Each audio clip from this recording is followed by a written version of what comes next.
Appreciate you joining me once again. We are continuing and actually finishing up looking at Ruth today. Ruth, Boaz, Naomi. Today's hymn, it's an old hymn. The hymn is Beulah Land. If you're not familiar with what the word Beulah means, you might see where it's referenced there at the top of the screen, Isaiah 62, verse 4. We'll read that here in just a moment. But it's an old hymn. I'll reach the land of corn and wine, and all its riches freely mine.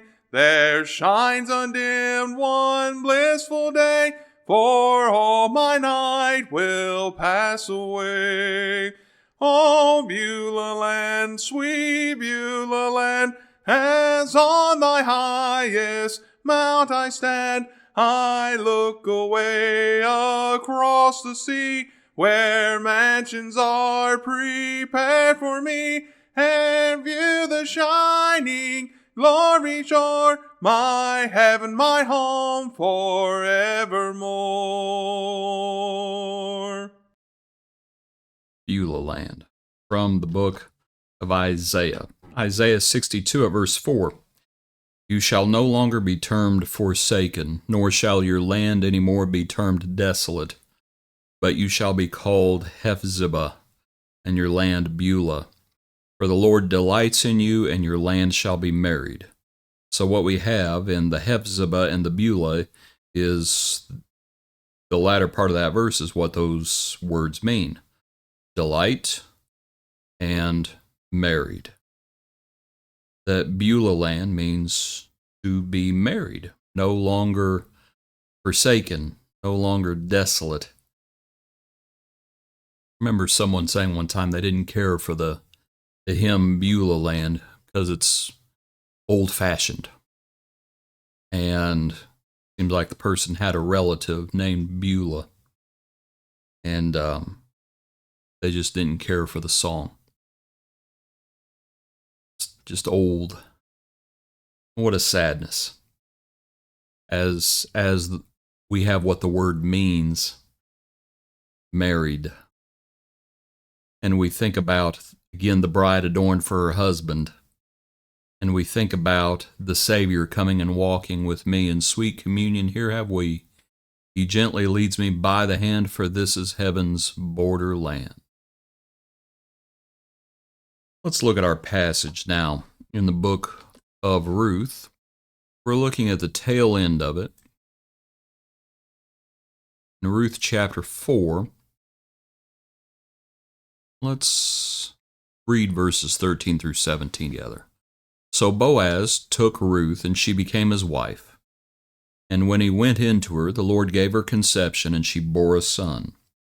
And then the women said to Naomi, Blessed be the Lord who has left you this day, who has not left you this day without a close relative, and may his name be famous in Israel. And may he be to you a restorer of life and a nourisher of your old age. For your daughter-in-law, who loves you, is better to you than 7 sons, has borne him. Then Naomi took the child and laid him on her bosom and became a nurse to him. Also the neighbor women gave him a name, saying, There is a son born to Naomi. They called his name Obed. He is the father of Jesse, the father of David. Just a lovely account as we think about things.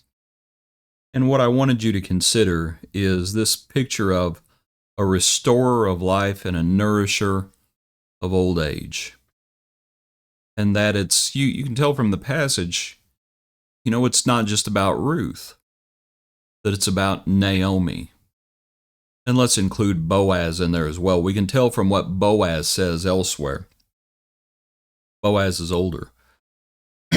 And so, when we think about the Lord being a restorer of life and a nourisher of our old age, and here Naomi, an old woman, Boaz, an older man, and Ruth, a young widow. Easily. And what I was thinking about was when Naomi comes back to Israel, and everyone is happy to see her.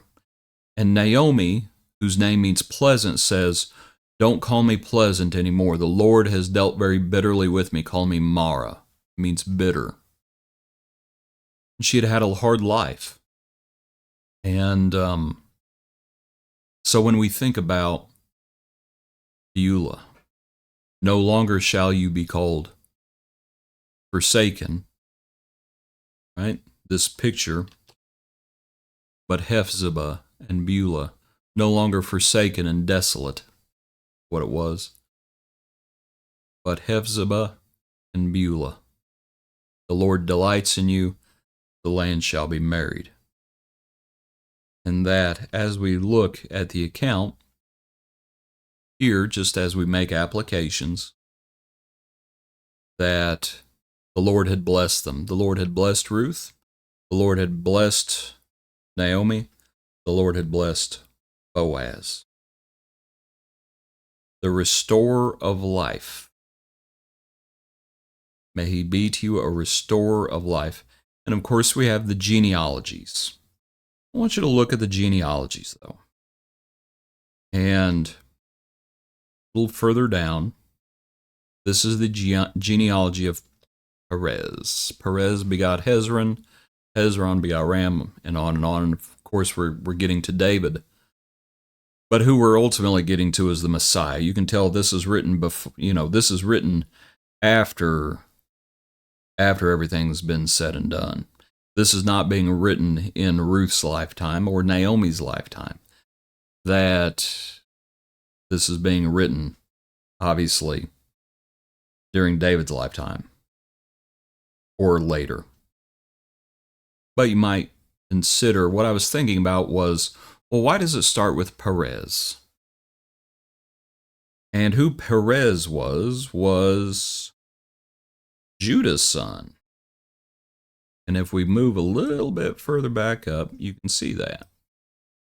May your house be like the house of Perez, whom Tamar bore to Judah because of the offspring which the Lord will give you from this young woman.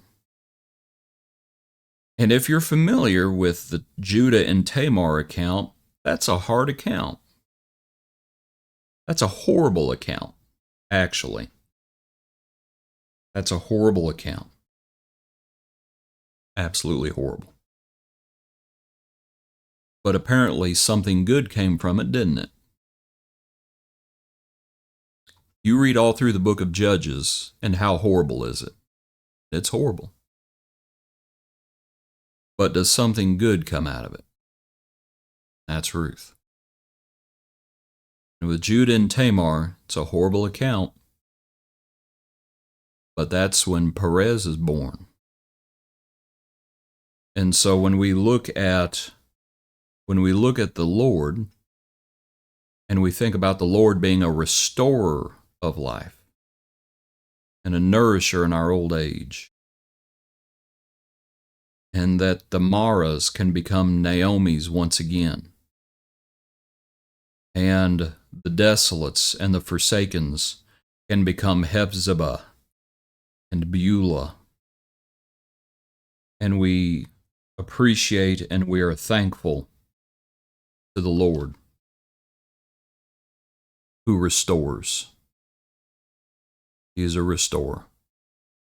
What a wonderful thing that in Him we are blessed.